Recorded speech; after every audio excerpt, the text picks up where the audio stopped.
I think one thing that retailers are overinvesting is time focused on their P&L, their profits and loss statement. And I really think retailers need to shift more focus towards customer experience. And that'll drive the P&L, the culture will drive the P&L. So I like to shift a lot more of my time where I think will affect the P&L than versus, just completely dive into every single penny in detail when it comes to the accounting of the business. So sometimes the CFO, the accounting folks can steer the ship a little bit, and I think leaders need to be more focused on what's important to our associates and our customers.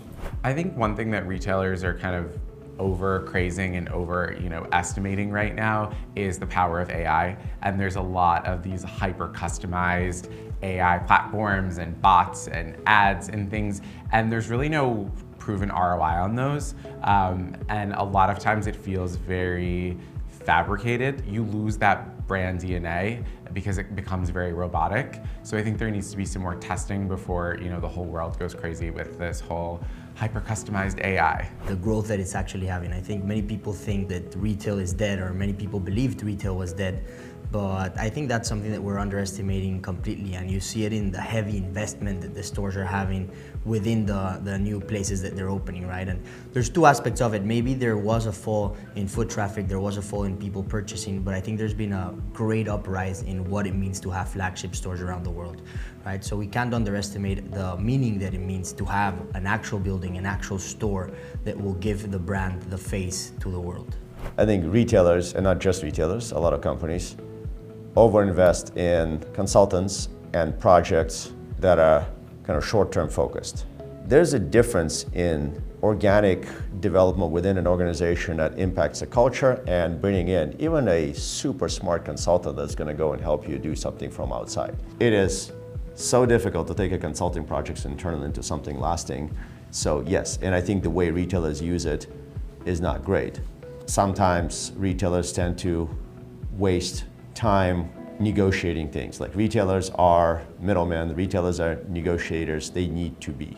They're great buyers, have to squeeze margin, but there's times where that makes sense and there's times when it doesn't. And it becomes such part of a DNA. I actually think in some cases it's penny-wise and pound foolish and I'm not talking about like our engagement with retailers, I'm just talking about friends I have and thinking about how much time they can spend on like making a decision where frankly moving forward faster would have been better.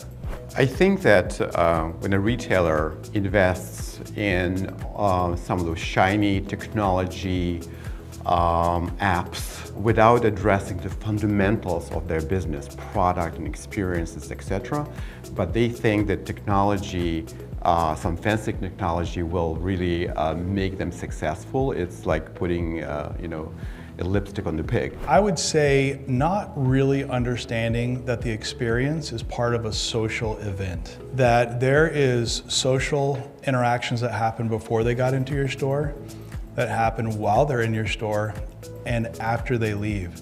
And the implications of not being able to understand that your store is set up for the worst lighting for a social post is not a good blind spot to have. These are things that people need to understand, get the likes in the social ecosystem, they increase satisfaction of the purchase, and if they're accepted, they're rarely returned. People do not return things that their social network loves. Well, I think something that a lot of retailers can overinvest in is in tech for tech's sake. I think a lot of companies, not just retail, but within retail, they hear about AI, they hear about tech, and they want to get on the wave and they start investing on it, but sometimes it's just for the sake of it. So my advice there is to really understand if you're going to invest in tech, why and what you're going to do with it. So I think that's something that brands overinvest in sometimes.